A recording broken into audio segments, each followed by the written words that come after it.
现在火车来了。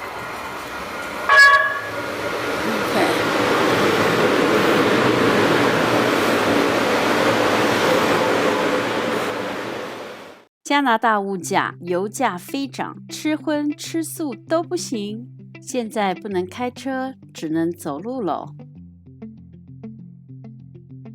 在上回做完卡加利生活成本视频后不久，才刚满2个月的时间，就发现我每个月的花销增加不少。加拿大统计局就说了，今年5月份的通货膨胀率达到10年以来的最快增长比率，来到 3.6%， 其中房价在过去1年内上涨 4.2%， 车价也涨了 5%， 是通货膨胀的主要原因。同时几乎所有食衣住行娱乐的成本都比以前增加很多，像是食品、能源和消费品。简单一句话，今年不管是什么东西都在涨。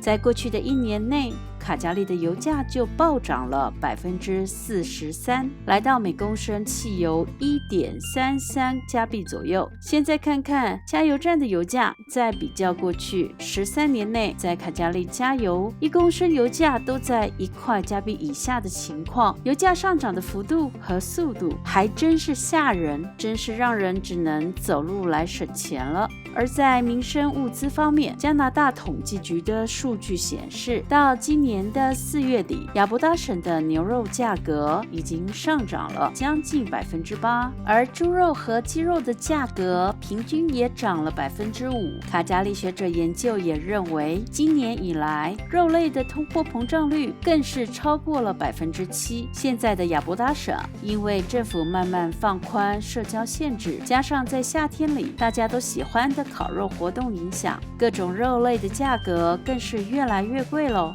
从去年1月份到今年5月的这段期间，1公斤烤肉排的平均价格上涨了将近 12%。 那大家会说，就不吃肉了呗？但是今年的玉米、小麦、大豆、油菜籽和糖等谷物的价格也涨了，而200克的即溶咖啡价格更是增长大约 15%。 这种情况就是告诉人们，不管你是吃荤或者吃素，从腰包里掏出来的钱都要比以前还要多很多。根据加拿大2021年食品价格报告，因为新冠疫情的影响，每家边境工厂和配送中心关闭，劳动力短缺，物流中断，消费者需求产生变化，再加上生产、制造和分销方式的改变，使得物价上扬。如果再这样下去的话，可能到今年的12月份，食品价格将全面上涨到 5%。 加拿大家庭的每个月伙食费也将增加将近700块加币。我刚刚计算了5月份和6月份的食物采买金额，发现的确比在4月份发表的视频在食物开销方面多出100到150块钱。特别是6月份的开销计算结果发现，虽然还是自己煮饭为主，竟然买菜的钱就超过了500加元，还不包括买外卖的费用呢。因为食物涨价的速度太快，加拿大餐饮联盟也计划涨价。加拿大食品价格报告就指出，新冠疫情造成食品价格大幅飙涨，并且整个食物供应链也受到严重的打击。预计今年食品价格的走向将继去年上涨 3% 之后再增加 5%。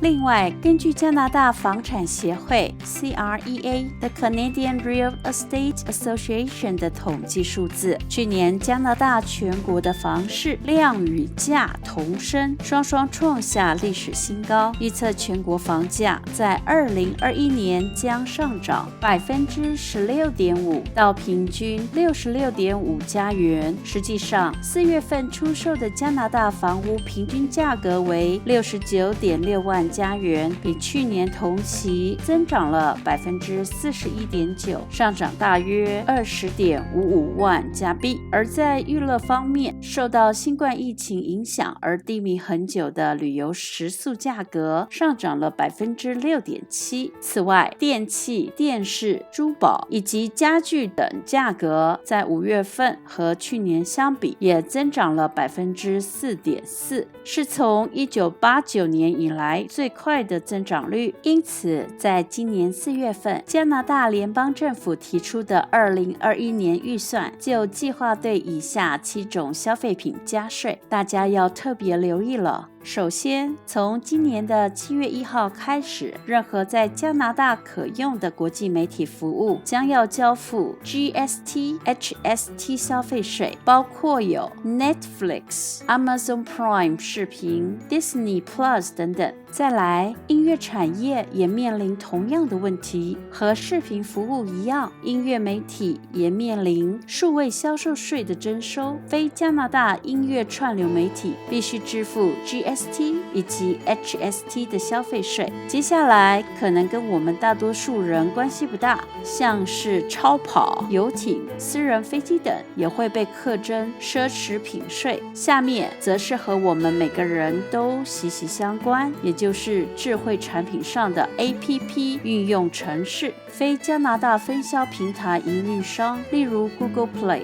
不过 Apple App Store 则不太可能受到影响，因为苹果公司在过去多年来一直自动在缴税。接着，对于瘾君子来说很重要的是，几乎所有电子烟产品将被征收消费税，同时烟草制品也将征收更高的税。例如，每箱200支香烟的烟草消费税已经上调了4块加币，其他烟草产品的上调幅度也将跟进。最后，也是华人很在乎的一项，就是针对外国投资房地产的人征收1%的空置税。这项政策将在明年2022年的1月1号开始征收。加拿大联邦政府希望能在未来的4年内筹集4亿加币的税收。以上这些加税政策势必带动数位、娱乐和投资消费品价格的涨幅，那也就是向在加拿大生活的朋友们宣告，目前在薪水没涨、物价猛涨的当下，大家更需要精打细算了。而对于想来加拿大移民或留学的人来说，可能要准备更多的生活预备金了。谢谢您的收看，我是粉红天平，欢迎订阅我的频道，并且打开小铃铛。如果你喜欢今天的影片，请帮我按个赞吧。祝您健康愉快，我们下次再见喽，拜拜。